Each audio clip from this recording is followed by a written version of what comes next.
네, 오늘 하나님께서 우리에게 주신 말씀은 디도서입니다. 디도서 1장 1절에서 16절까지 1장 전체가 되겠습니다.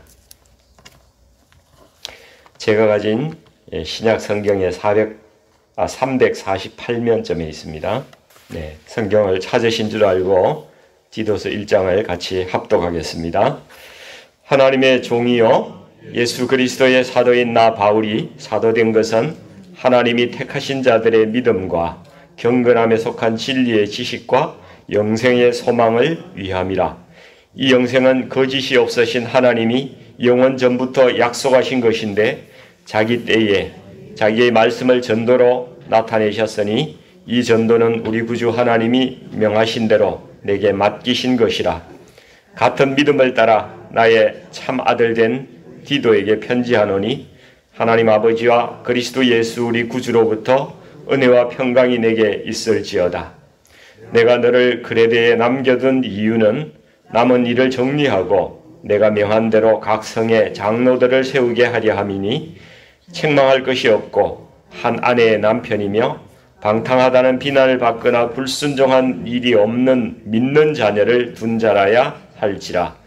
감독은 하나님의 청지기로서 책망할 것이 없고 제 고집대로 하지 아니하며 급히 분내지 아니하며 술을 즐기지 아니하며 구타하지 아니하며 더러운 이력을 탐하지 아니하며 오직 나그네를 대접하며 선행을 좋아하며 신중하며 의로우며 거룩하며 절제하며 믿던 말씀의 가르침을 그대로 지켜야 하리니 이는 능히 바른 교훈으로 권면하고 거슬러 말하는 자들을 책망하게 하려 함이라. 불순종하고 헛된 말을 하며 속이는 자가 많은 중 할례파 가운데 특히 그러하니 그들의 입을 막을 것이라. 이런 자들이 더러운 이득을 취하려고 마땅하지 아니한 것을 가르쳐 가정들을 온통 무너뜨리는도다. 그레데인 중에 어떤 선지자가 말하되 그레데인들은 항상 거짓말쟁이며 악한 짐승이며 배만 위하는 게으름뱅이라 하니 이 정언이 참되도다. 그러므로 내가 그들을 엄히 꾸짖으라.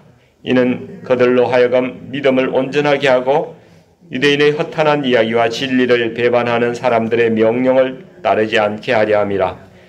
깨끗한 자들에게는 모든 것이 깨끗하나 더럽고 믿지 않은 자들에게는 아무것도 깨끗한 것이 없고 오직 그들의 마음과 양심이 더러운지라.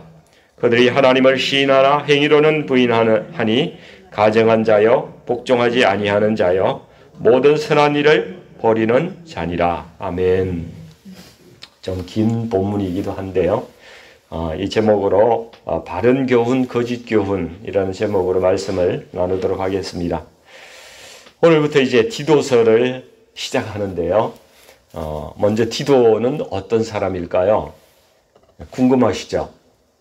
갈라디아서 2장을 가서 보시면은 바울이 예수님을 만난 지 14년 만에 예루살렘에 올라가는 그러한 일이 있는데 그때 데리고 가는 사람이 바나바하고 이 디도예요. 이 두 사람을 데리고 예루살렘에 올라가는 것을 기록합니다.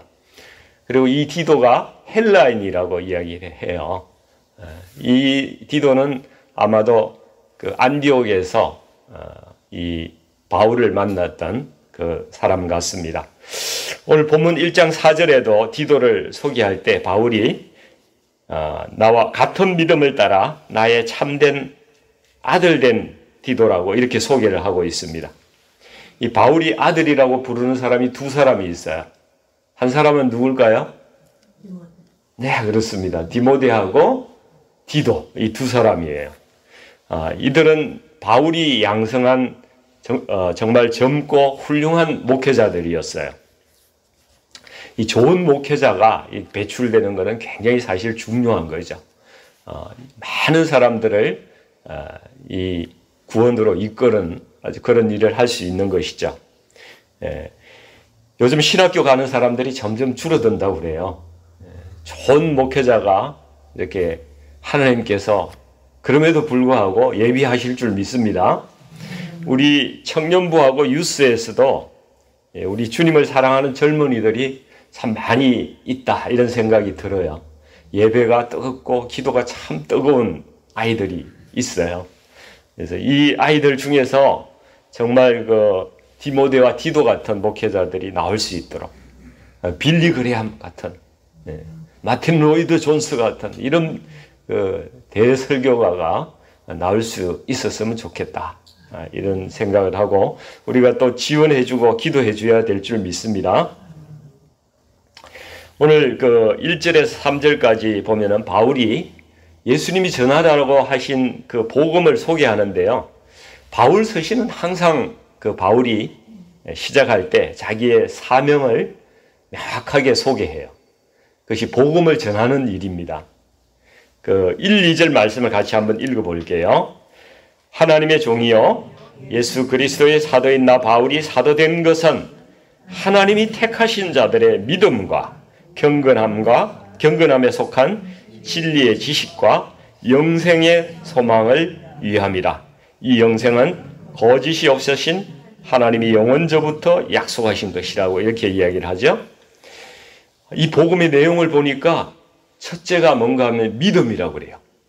두 번째는 경건함으로 이렇게 이끄는, 인도하는 진리의 지식이라고 이야기하고요. 세 번째는 영생의 소망이라고 이렇게 이야기합니다. 이 믿음은 우리가 예수 그리스도를 믿음으로, 그 십자가와 부활을 믿음으로써 내 죄가 십자가에서 용서받는 것이죠. 그 용서받는 통로가 믿음이 되지 않습니까? 구원의 문을 여는 가장 중요한 키는 우리에게 있어서 믿음인 것입니다. 이 믿음으로 구원의 문이 열리면은 그 다음에는 이 문제가 있어요. 신자가 그럼 어떻게 살아가야 할까 하는 문제가 있는 것이죠. 여기에서는 경건함으로 살아가야 한다고 이야기를 하는 거예요. 그래서 이 경건함은 우리 그리스도인들의 라이프 스타일인 거예요. 그러니까 이 경건함을 영어로 이야기하면 godliness 이렇게 이야기하잖아요. 예수님을 닮은, 하나님을 닮은 것 같은 그러한 성품으로 살아가는 것을 이야기하는 것입니다. 이것을 위해서, 경건을 위해서 우리는 하나님 말씀을 통해서 진리의 지식들을 배워야 되는 것이죠. 그래서 성경 공부하는 거예요. 우리 예수님은 우리에게 필요한 것을 다 가지고 계신 거죠. 그분은 우리가 할 수 없는 일을 우리 안에서 하실 수 있는 분입니다. 하나님 보시기에 기뻐하시는 일을 우리 안에서 행하실 수가 있는 것이죠. 자, 그러면 우리가 믿음으로써 그리스도인이 되고 그리고 이 땅에서 이제 경건하게 살아갑니다. 이 땅에 이전에 내가 죽고 이제 새로운 삶으로 경건함으로 살아가려고 우리가 몸부림을 치며 살아갑니다. 그러나 때때로 이것이 참 힘들 때가 많이 있죠. 그렇지 않습니까? 예. 근데 이 영생의 소망이 없다면은 우리 그리스도인들이 이 땅에서 무슨 힘으로 살아갈 수가 있겠습니까? 예, 그리스도인들이 땅에서 믿음을 지키고 경건하게 살아갈 수 있는 것은 우리에게 아무리 힘들어도 영생의 소망이 있다는 그 소망 때문에 살아갈 수가 있는 것이죠. 그래서 이 세 가지가 복음의 한 세트인 거예요. 이 세 가지가 우리에게 반드시 있어야 된다는 것입니다. 자, 그럼 복습해 봅니다. 오늘부터 우리가 확고하게 가지고 우리 삶에서 적용해야 될 복음의 세 가지가 무엇이라고요? 첫째가 믿음. 두 번째가 경건함이죠. 경건함. 세 번째는 영생의 소망. 이 세 가지를 잊지 않아야 돼요. 그리고 이 세 가지를 또 다른 사람에게 전해줘야 된다는 것입니다. 복음이기 때문에 사도 바울이 전해왔듯이 우리도 이것을 전해야 된다는 것이죠. 여기까지가 편지의 서론이에요. 근데 5절부터 이제 바울이 디도를 그레데 섬에 남겨둔 이유를 이제 언급을 해요. 5절을 같이 읽어보겠습니다. 내가 너를 그레데에 남겨둔 이유는 남은 일을 정리하고 내가 명한 대로 각 성의 장로들을 세우려 함이니 이렇게 이야기를 합니다. 이 그레데 섬이 어디에 있는 섬일까요? 네, 그리스 남부에 있는 그러한 섬이에요. 근데 이 섬이 좀 풍조가 안 좋은가 봐요. 물이 안 좋은가? 여기에 사는 사람들이 좀 이렇게 좀 타락하고 좀 그랬대요. 도덕적으로 혼란이 많이 있었던 그러한 곳이라고 합니다. 그래서 바울이 디도를 통해서 좀 제대로 된 그런 교회의 지도자를 세우라고 이렇게 이 서신을 통해서 디도에게 편지를 하고 있어요. 그래서 장로의 자격을 이제 6절에 말씀하는데요. 여러 가지를 말씀하고 있죠. 또 근데 7절에 보면 또 감독은 또 이런 사람이어야 한다. 이렇게 감독의 자격도 이야기를 하고 있어요. 장로와 감독이 어떤 차이가 있을까요? 무슨 차이가 있을까요? 결론적으로 말씀드리면은 신약 성경에는 같은 사람을 장로라 부르기도 하고 감독이라고도 부르기도 한다는 것입니다. 왜냐하면 사도행전 20장 16절 17절을 보면은 바울이 예루살렘으로 이제 가는 일이 있어요. 그 오순절에 맞추려고 급해가지고 에베소의 그 장로들을 밀레도라는 곳으로 불러서 거기에서 만나고 에베소를 들르지 못하고 그냥 가는 일이 기록되어 있어요. 근데 여기에 보면은 에베소 장로라고 이야기하는데 28절에 동일한 본문이 28절에 보면은 이들을 향해서 성령께서 너희를 감독자로 세우셨다 이렇게 말씀하고 있어요. 그러니까 장로와 감독이 같은 거예요. 그 장로는 그 헬라어로는 프레스비테로이라고 이렇게 부르는데 이거는 신분적인 의미가 있는 것 같아요. 신분으로 장로라고 부르고요. 감독은 에피스코포이라고 부르는데 이 맡고 있는 사역의 책임을 강조할 때에 그 사람을 감독이라고 이렇게 부른다는 것입니다. 물론 이 사역은 자기에게 맡겨진 양떼를 돌보는 것이 그들의 사역인 것이죠. 당시에는 그래서 여러 지역을 순회하며 이렇게 사역하는 사람이 사도가 있었어요. 사도. 바울과 같은 여러 곳을 다니지 않습니까? 그리고 디모데나 디도와 같이 사도의 제자들이 있어서 이제 파견해서 그 지역을 또 든든하게 세우고 이런 순회 선교사 같은 분들이 있었고 지역교회에서 회중을 인도하고 대표하고 가르치고 이렇게 예배를 인도하는 일을 하는 사람을 장로들을 세우고 혹은 감독을 세워서 그렇게 하게 한다는 겁니다. 그러니까 장로와 감독은 지금은 무엇과 같습니까? 지역교회의 목사인 거예요. 지역교회의 목사를 이렇게 세우는 것과 같다는 것입니다. 그래서 본문의 6절에서 9절까지 말씀을 보면은 어떤 사람들을 교회의 일에 목회자로 세워야 하는지 이것에 대해서 말씀을 해주고 있어요. 오늘날에도 이 말씀들은 소중한 기준이 되는 말씀이겠죠. 만약에 우리 교회가 어떤 새로운 목회자를 청빙한다고 생각해 보세요. 그러면은 이 말씀을 기준으로 해서 그러한 사람을 이렇게 청빙해야 되겠죠. 네, 이 말씀이 아주 기준이 되는 말씀입니다. 첫 번째 6절을 한번 보시겠습니다. 6절을 보시면은 책망할 것이 없고 한 아내의 남편이고 방탕하다는 비난을 받거나 불순종하는 일이 없는 믿는 자녀를 둔 자라야 할지니라. 이렇게 이야기를 하죠. 이 목회자로서 가장 기본적인 자격 요건인데요.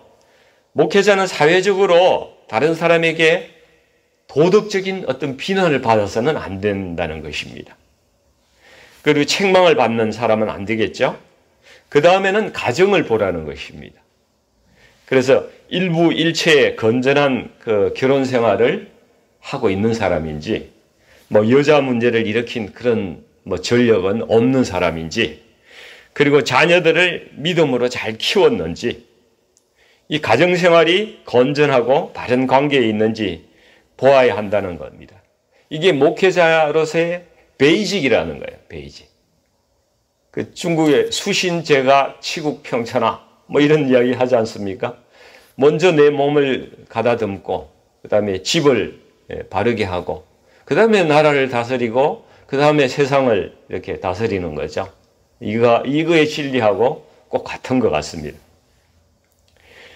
두 번째 7절에서 9절까지 보면은 목회자가 이제 사역을 제대로 해 나갈 수 있는 품성을 갖추고 있느냐 이것을 보라고 말씀을 하고 있습니다. 먼저 사역자로서 부적합한 품성을 가지고 있지 않은지 이 7절에서 말씀하고 있어요. 제 고집대로 하지 아니하고 급히 분내지 아니하며 술을 즐기지 아니하며, 이때는 목회자가 술을 좀 즐기는 사람도 있었던 것 같아요. 이게 아마 문화적으로 한국은 이런 사람들이 없는데 다른 나라에서는 이 술이 크게 막 이렇게 험결이 되는 그런 것이 아니었던 것 같아요. 구타하지 아니하며 더러운 이득을 탐하지 아니하며 이런 이야기가 있습니다.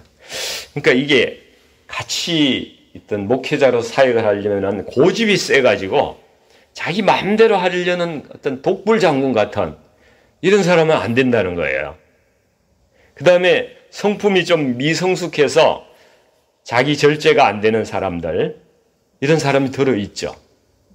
그리고 화를 잘 내거나 술을 좋아해서 뭐 자주 먹거나 싸우거나 뒤로 은근히 이렇게 더러운 이익을 탐하는 이런 사람은 목회자로 세워서는 안 된다는 거죠. 그리고 8절과 9절에 보시면은 오히려 적극적으로 이제 어떤 품성을 가진 사람을 세워야 하는지 거기에 대해서 말씀하고 있는데요. 이 낯선 사람을 잘 환대하는, 나그네를 잘 섬기고 이제 대접하고 이런 따뜻한 성품을 가져야 되고, 이 베풀기를 좋아해야 되고, 여러 가지 면을 잘 고려해서 어느 한쪽에 치우치지 않는 그런 균형이 있는 사람을 이야기하고 있습니다. 그리고 무엇보다도 이게 여기 보십시오. 의롭고 거룩하고 절제하는 사람. 그러니까 무엇보다 말씀과 믿음과 기도 생활을 잘 하고 하나님과 인격적인 교제가 있는 사람이어야 한다는 것입니다. 그래서 자기가 가르친 대로 자기도 살아가는 그러한 사람이기 때문에 그러면은 거기에 권위가 생기는 거예요. 그 삶의 권위가 생기는 겁니다. 그래서 다른 사람을 권면할 수가 있고 또 잘못을 책망할 수 있는 그러한 사람을 목회자로 세워야 한다고 말씀합니다. 제가 이것을 읽으면서 나는 안 되겠구나 이런 생각도 들기도 했습니다. 바울 사도가 7절에 매우 중요한 단어를 또 사용하는데요. 감독은 하나님의 청지기여야 한다는 말씀을 하고 있습니다. 이 청지기란 말이 여기 새롭게 등장하는데요. 베드로전서 4장 10절에 보면 이런 말씀이 있어요. 각각 은사를 받은 대로 하나님의 각양 은혜를 맡은 선한 청지기 같이 서로 봉사하라. 이렇게 말씀하고 있어요. 이 청지기가 하나님께서 어떤 주신 것을 잘 맡아서 그것을 하나님에 위해서 사용하는 사람이 청지기지 않습니까? 그런데 여기에서는 재물이 아니라 어떤 은사와 은혜를 맡았다고 이렇게 말씀을 하고 있는 거예요. 보통은 이 은사와 은혜는 개인에게 주어진 것을 보통 이야기하는 경우가 많은데 여기 보니까 하나님께서 주신 이 각종 은사와 은혜, 하나님을 증거하고 그 영광을 위해서 이 은혜와 은사를 청지기로서 사용해야 된다는 것입니다. 내게 주신 은혜, 은사도 다 하나님의 영광을 위해서 하나님께서 내게 주신 것이라는 말씀이죠. 그래서 베드로전서 4장 11절을 계속 보면은 이렇게 살아라 이렇게 말씀하는데 만일 누가 말하려면은 하나님의 말씀을 하는 것 같이 하고 누가 봉사를 하더라도 하나님의 공급하시는 힘으로 하는 것 같이 그렇게 하라. 이렇게 말씀하세요. 그래서 범사에 예수 그리스도로 말미암아 하나님이 영광을 받으시게 하라고 이렇게 말씀을 하고 있습니다. 그래서 감독은 자기 영광을 취하는 자가 되어서는 안 된다는 것이죠. 어떤 목사나 교회 지도자들에게 큰 은사와 은혜가 부어졌어요. 근데 그것을 하나님의 영광을 위해서 써야 되는 것이지 자기의 영광과 이익을 위해서 사용하면 안 된다는 것입니다. 이것은 목회자뿐만 아니라 모든 성도님들이 잘 기억해야 될 중요한 말씀이죠. 제가 우리 교회 이 목회자들, 사역자들을 보니까 저는 개인적으로 좀 많이 부족해요. 그런데 다른 분들은 이 하나님의 청지기로서 아주 잘 사역하고 계시고 또 하나님께서 정하신 그 목회자의 기준에 잘 부합하는 분들인 것 같아요. 아멘이시죠? 예, 아멘 하시면 저도 잘 좀 부족하다 이런 것도 이제 여러분이 아멘 하신 거예요. 예, 목회자도 계속 성장해 나가는 줄 믿습니다. 예, 금방 되는 것은 아니라고 생각해요. 부족하더라도 우리 목회자들 위해서 많이 기도해 주시기를 부탁을 드리겠습니다. 이제 10절 이하를 보면은 바울은 할례를 이게 받아야만 구원이 있다고 이야기를 하는 그런 사람들, 그런 헛된 거짓말을 하는 사람들이 이 그레데 교회에 있다고 이렇게 지적을 하고 있어요. 이 유대교회에서 개종한 이 유대인들 있지 않습니까? 그리스도인은 됐지만은 이 사람들은 율법을 잘 지키지는 않으면서 자기는 율법 잘 안 지키면서 다른 사람들한테 계속 율법을 지키라고 이렇게 이야기를 하는 사람들이에요. 그리고 율법을 가지고 쓸데없는 논쟁을 일삼는 그런 사람들이 또 많이 있어요. 이런 논쟁을 하는 그 동기를 가만히 살펴보면은 좀 현학적인 거죠. 자기 학식이나 능력이나 이런 것들을 내가 율법에 대해 정통하고 이렇게 살아야 된다 하는 것을 이렇게 다른 사람에게 과시하기 위해서 그리고 교회의 어떤 주도권을 잡으려고 그런 이야기를 하는 사람들이 많이 있었다는 것입니다. 그래서 바울은 이런 사람들의 가르침이 이 가정과 공동체를 무너뜨린다고 지적을 하고 있어요. 근데 실제로 현대에서도 그렇지 않습니까? 우리 한국이나 미국에서 지금 가짜 뉴스가 얼마나 판을 치고 있어요. 거짓된 가르침들 참 많이 있습니다. 그러다 보니까 나라가 이게 좌우로 이게 분리가 돼 가지고 마치 원수 보듯이 그렇게 대립을 하고 있는 것이 지금의 현실이에요. 그 사람들이 어떤 거짓된 가르침에 붙잡혀서 거기에 빠지기 시작하면은 쉽게 벗어나지를 못하는 것 같아요. 그래서 항상 진리의 말씀이 무엇인지 우리가 귀를 기울여서 그것을 잘 따라가야 된다는 것이죠. 우리 가족 간에도요, 자기가 가진 정치적인 신념하고 신앙적인 신념이 다르면 그거 때문에 막 싸움을 하더라고요. 그렇죠? 가족 간에도 이게 화합이 안 돼요. 교회 공동체에서도 마찬가지더라고요. 다 같이 하나님 믿는데 왜 세상의 것을 가지고 막 대립을 해가지고 이렇게 하는지 모르겠어요. 이 신천지 같은 이단들도 먼저 하는 일이 사람들에게 그릇된 신념과 지식을 주입하는 일부터 시작하는 겁니다. 그러면은 가정에 불화가 막 생기는 거예요. 아무리 이야기해도 안 들어요. 빠져나오지를 못합니다.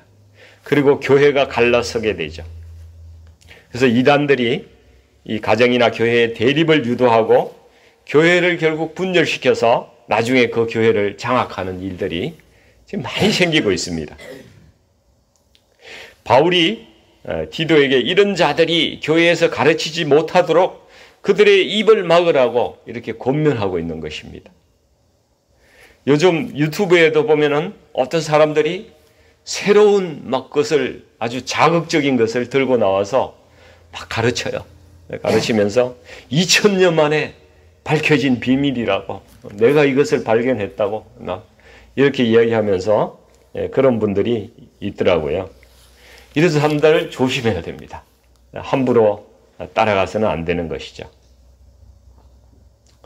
근데 여기에 보니까 12절에 보니까 그레데 출신 중에 어떤 믿을 만한 사람이 스스로 그레데 사람들은 거짓말 잘하고 악한 짐승이고 배만 위하는 게으름뱅이다 이렇게 고백을 하는 그러한 것을 인용하고 있어요.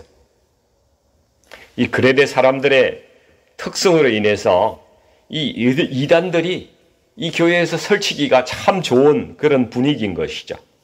그래서 디도에게 이단에 대해서 엄히 대응하라고 이렇게 권고를 하고 있습니다. 그리고 15절에 또 보시면은 이 유대계 사람들이 또 하나 강하게 거론되었던 문제가 뭔가 하면은 이들이 늘 무엇이 깨끗하고 무엇이 부정한가 이걸 따지는 거예요.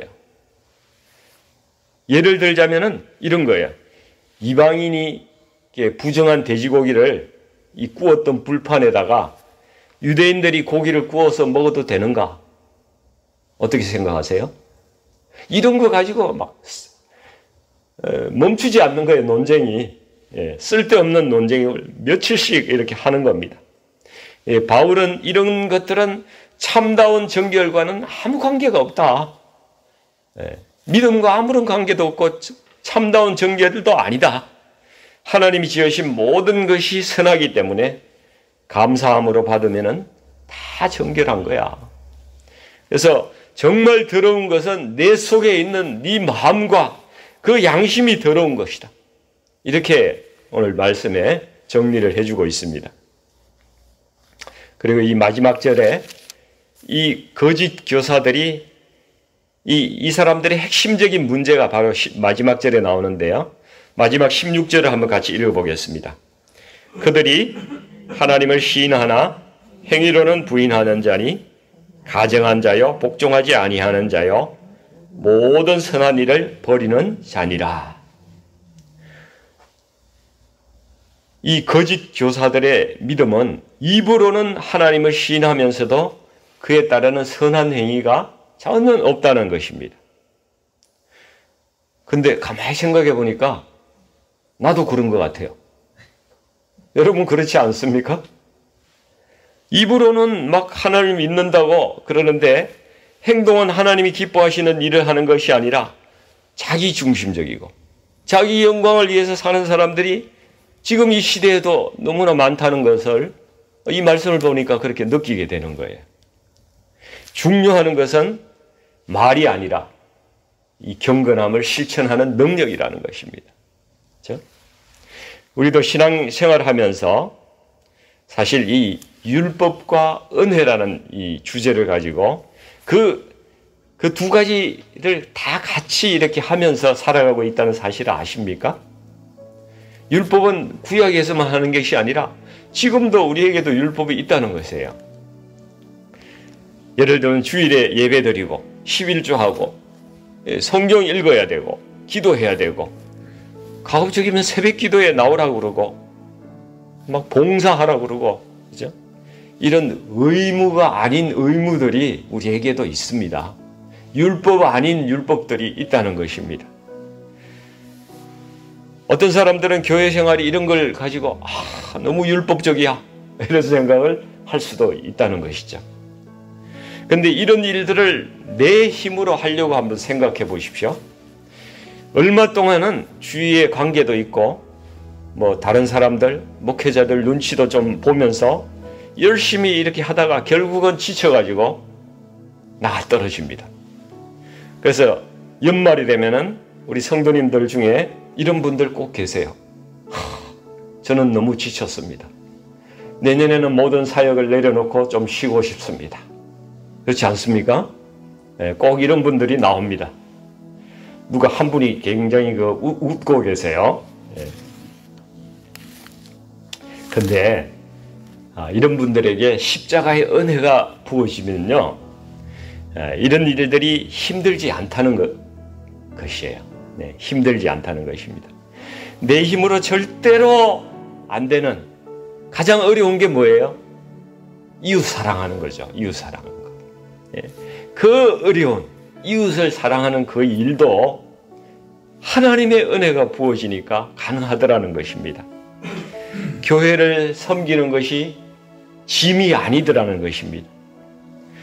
그래서 우리에게는 주님의 은혜가 언제나 먼저라는 사실입니다. 은혜가 있으면 모든 것이 가능해요. 그러기 위해서 먼저 십자가가 내 심령 안에 세워져야 되는 것이죠.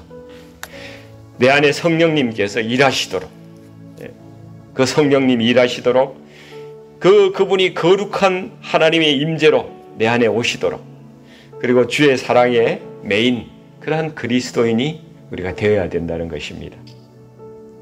그래서 오늘 우리가 같이 기도하기를 원하는 것은 내게 주의 은혜가 부어지도록 그것을 위해서 기도해야 합니다. 오직 십자가 사랑만이 내 안에 가득하게 해달라고 우리가 기도해야 한다는 것입니다. 율법적으로 사는 내가 아니라, 그렇죠? 은혜로 사는 내가 되기를, 그렇게 되도록 하나님께서 만들어 주시기를 원합니다. 그래서 성령님께서 나를 통치하시고 그래서 인도해 주시옵소서. 우리가 같이 그렇게 오늘 이 시간 기도하기를 원합니다. 같이 기도하겠습니다. 사랑하는 아버지 하나님, 예수님을 믿는 믿음으로 통해서 저희들을 구원하여 주시고 또 성령님을 우리 가운데 보내주셔서 내 안에 내주케 하심으로 우리를 주님을 닮아가게 하여 주시고 또 우리가 힘들 때마다 영생의 소망을 가지고 견디게 하시는 우리 하나님을 찬양합니다. 우리의 삶 가운데 믿음의 삶을 끝까지 인내하며 견디며 승리하게 하여 주시옵소서. 이 복음대로 우리가 살아갈 뿐만 아니라 또 이웃에게 이러한 복음을 전하는 자들로 저희가 살아갈 수 있도록 하나님 인도하여 주옵소서. 아버지 하나님, 이 땅의 목회자들을 위해서 기도합니다. 아버지 하나님, 우리 교회의 목회자들을 위해서 또 기도합니다. 하나님의 은혜와 은사를 맡은 그 청지기의 마음으로 이 땅을 살아가게 하여 주시고 자신의 이득이나 영광을 위해서 살지 않게 하여 주시고 오직 하나님의 영광을 위해서 살아가는 그러한 목자들이 다 될 수 있도록 하나님 그 심령을 붙들어 주시옵소서. 저희가 율법적인 신앙생활을 하고 있지 않는지 이 시간 돌아보기를 원합니다. 내 힘과 능력으로 살아가려는 그러한 모습들이 우리 가운데 많이 있습니다. 아버지 하나님, 우리는 언제나 하나님의 은혜가 필요합니다. 그 십자가 사랑을 우리가 깊이 경험할 수 있도록 하나님 인도해 주옵소서. 저의 심령 가운데 십자가가 세워지게 하여 주시옵소서. 예수님의 십자가가 다른 많은 사람들 가운데 그분들을 위해서 필요한 것이 아니라 바로 나 때문에 필요한 것임을 깨달아 알게 하여 주시고 그 주님의 사랑 때문에 십자가 아래에서 꿇어 엎드리는 그 심령이 될 수 있도록 하나님 제게 은혜를 부어 주시옵소서. 그래서 그 사랑을 붙들고 일생을 살아가는 저희들이 될 수 있도록 하나님 인도해 주시옵소서. 오늘도 아버지 하나님, 이 시간 주님 앞에 엎드린 모든 성도님들 심령 가운데 십자가의 은혜가 부어지게 하여 주시옵소서. 예수님의 이름으로 간절히 기도하옵나이다. 아멘.